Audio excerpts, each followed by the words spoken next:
जी हम बहुत भावुक हो चुके हैं, हमें क्षमा करिएगा। हमें अपेक्षा थी कि हमें बहुत आशीर्वाद मिलता है नगरोटा के लोगों से, पर हमें इतनी शायद अपेक्षा नहीं थी कि इतने लोग बढ़ चढ़ कर आएंगे और राणा साहब के नाम का नारा लगाएंगे और भारतीय जनता पार्टी का नारा लगाएंगे और माननीय प्रधानमंत्री मोदी जी का नारा लगाएंगे और भारत माता की जय बोलेंगे। ये जयकारा ही सुनकर जिस तरीके से हमने जब शुरू किया था, हमने कहा था कि स्वर्ग में भी माननीय श्री देवेंद्र सिंह राणा साहब को सुनाई देना चाहिए। तो मुझे लगता है आज जिस तरीके से नगरोटा के लोगों ने हमें आज रिस्पांस दिया है, हम बहुत बहुत शुक्रगुजार हैं। हमें लगता है कि हमने जो वादा किया है राणा साहब के साथ, उसका पहला जो कदम हमने उठाना था वो बहुत सफलतापूर्वक उठाया गया है और हमें उम्मीद है कि आगे आने वाले जो चुनाव हैं उसमें बहुत बढ़ चढ़कर हमें आशीर्वाद मिलेगा और हमें उम्मीद है कि जो वादा हमने राणा साहब ने हमारा हाथ पकड़ के हमसे लिया था वो पूरा किया जाएगा। देवयानी राणा जी, देवयानी राणा जी, देवेंद्र सिंह राणा साहब, देवेंद्र सिंह राणा साहब, देवेंद्र सिंह राणा साहब। देखिए, काम करना, अगर आप नियत से काम करें तो कोई चैलेंज नहीं है। जैसे मैंने कहा, राणा साहब कभी भी ये नहीं पूछते थे कि आपका नाम क्या है, आपका मजहब क्या है, आपकी जाति क्या है। राणा साहब सिर्फ ये पूछते थे आपका काम क्या है। और अगर मेरे जीवन में एक रोल मॉडल रहे हैं तो वो मेरे पिताजी स्वर्गीय श्री देवेंद्र सिंह राणा साहब ही रहे हैं। और मुझे उम्मीद है कि जिस नक्शे कदम पे वो चला करते थे, मैं भी उस नक्शे कदम पे चलूंगी, क्योंकि जैसे मैंने कहा, उन्होंने मेरा हाथ पकड़ के वादा लिया है। तो मेरी भी जितनी सांसें हैं, जब तक वो वादा पूरा नहीं होगा मैं भी अपना दम नहीं तोड़ूंगी। सर, क्या कहेंगे, आज देवयानी राणा जी ने वो किया है, नॉमिनेशन भरा है, क्या कहेंगे? देखिए, देवयानी राणा जी ने आज नॉमिनेशन फाइल किया। ये भारतीय जनता पार्टी ने नगरोटा में एक नई दिशा, एक नई सोच और विशेषकर स्वर्गीय देवेंद्र सिंह राणा जी के अधूरे सपनों को साकार करने के लिए, नरेंद्र मोदी जी के विकसित भारत के संकल्प को स्थापित करने के लिए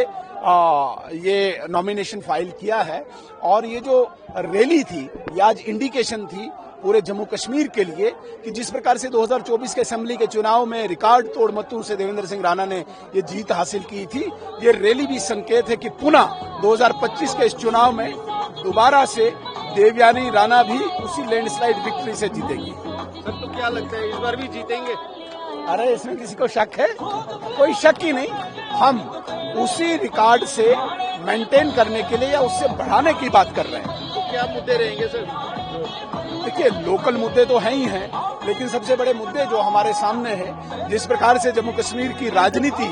एक पटल पे पहुंची है, एक नई दिशा में चल पड़ी है। आज लोग विकास की बात करते हैं, आज लोग डेवलपमेंट की बात करते हैं, आज लोग इंफ्रास्ट्रक्चर की बात करते हैं और नेशनल कॉन्फ्रेंस सरकार वहां पे घुटनों के बल टिकी हुए इन सारे पैरामीटर्स में दोबारा से ये मुद्दे रहेंगे। यहाँ के विकास के लिए, यहाँ के भाईचारे के लिए देवयानी राणा आगे बढ़े, यही मुद्दे हमारे लिए सबसे बड़े मुद्दे। आज आप मानकर चलिए, हजारों की संख्या में, मुझे यहाँ तक ध्यान है कि 20,000 से भी ज्यादा हमारे वोटर्स यहाँ पर इकट्ठे हुए थे, हमारे सपोर्टर्स यहाँ पर इकट्ठे हुए थे और पार्टी के सिंपथाइजर्स यहाँ पर इकट्ठे हुए थे। आज ही लगता है कि नॉमिनेशन के बाद नगरोटा की जनता ने मन बना लिया है, नगरोटा की मातृशक्ति ने, नौजवान शक्ति ने मन बना लिया है कि देवयानी राणा जी को एक रिकॉर्ड बहुमत से जो है वो जिताएंगे। और मेरा मानना है कि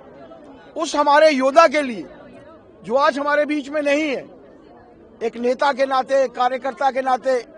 स्वर्ग में बैठे वो यही सोच रहे होंगे कि इतनी भारी मात्रा में यहाँ पर आम जनता का सिर्फ नॉमिनेशन वाले दिन इकट्ठा होना और उस महान नेता के लिए यही एक सच्ची श्रद्धांजलि होगी, यही एक अच्छी भेंट होगी कि जो रिकॉर्ड उन्होंने पिछले चुनावों में बनाया था, उस रिकॉर्ड को हमारी ये नन्ही बच्ची जो है वो ध्वस्त करके आगे बढ़ेगी और भारतीय जनता पार्टी की झोली में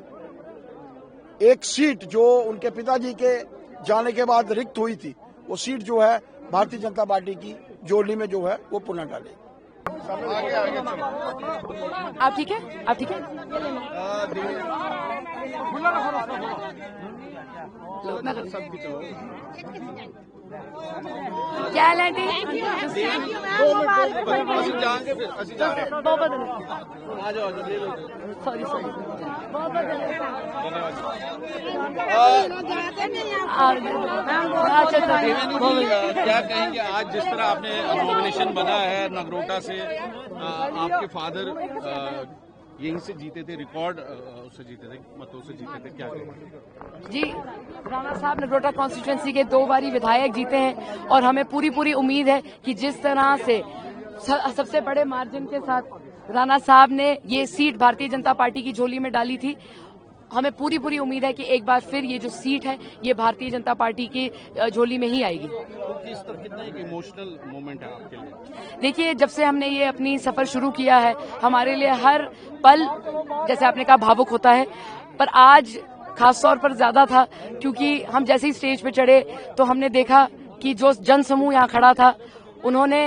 बढ़ चढ़ के राणा साहब के नाम के नारे लगाए, बढ़ चढ़कर भाजपा के नारे लगाए, बढ़ चढ़ के माननीय प्रधानमंत्री मोदी जी और भारत देश के नारे लगाए और जो गुलदस्ता लोगों का हमने आज यहाँ देखा, हर तबके का इंसान यहाँ पर था, हर उम्र का इंसान यहाँ पर था और जिस तरह से राणा साहब जैसे मैंने कहा राणा साहब कभी भी ये नहीं पूछते थे कि आप कहाँ से आए हैं, आपका नाम क्या है, आपकी जाति क्या है, आपकी बिरादरी क्या है, वो सिर्फ एक सवाल पूछते थे आपका काम क्या है। और उन्होंने पूरी अपनी जीवन लगा दी नगरोटा कॉन्स्टिट्यूएंसी को अपना खून पसीना देकर इसका उत्थान किया है और मुझे उम्मीद है कि हर वर्ग का जो इनके ऊपर अपने आकांक्षा और अपेक्षा टका के जो बैठे थे, मुझे उम्मीद है कि वो आशीर्वाद आज भी हमारे साथ है और मुझे उम्मीद है कि आगे आने वाले कई वर्षों में हम वो सारी उम्मीदों पे खरे उतरेंगे। वही मैं आ रहा था कि जिस तरह का काम राणा साहब ने किया नगरोटा के लिए, आपको लगता है कि काफी चैलेंज है आपके लिए पर्सनल, क्योंकि उन्होंने तो बहुत जबरदस्त किया था। देखिए, हमारे बहुत सौभाग्य है कि हम भारतीय जनता पार्टी जैसी एक दूरदर्शी और नेतृत्ववादी पार्टी के दावेदार हैं आज, क्योंकि मुझे कभी कभी ये लगता है कि माननीय प्रधानमंत्री मोदी जी ने तो सब कुछ सोच लिया है। जो भी योजनाएं हमारी जो जमीनी तौर पर जब अगर उसका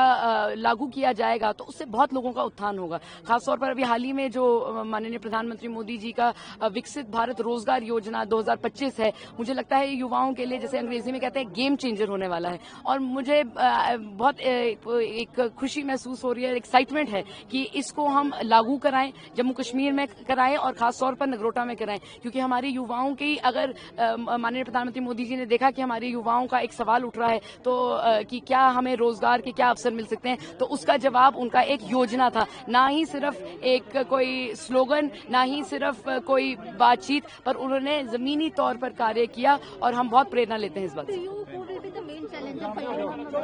Madam, for me, I think that elections, like they say, we are the biggest democracy in the world, and elections is a festival in India, and I look at every challenge as something that we all have to be ready for, and I would look at it as an opportunity for more people. I would, in fact, recommend everybody to throw their hats in the ring and get ready for a good election, because what is an election if it's not fought well?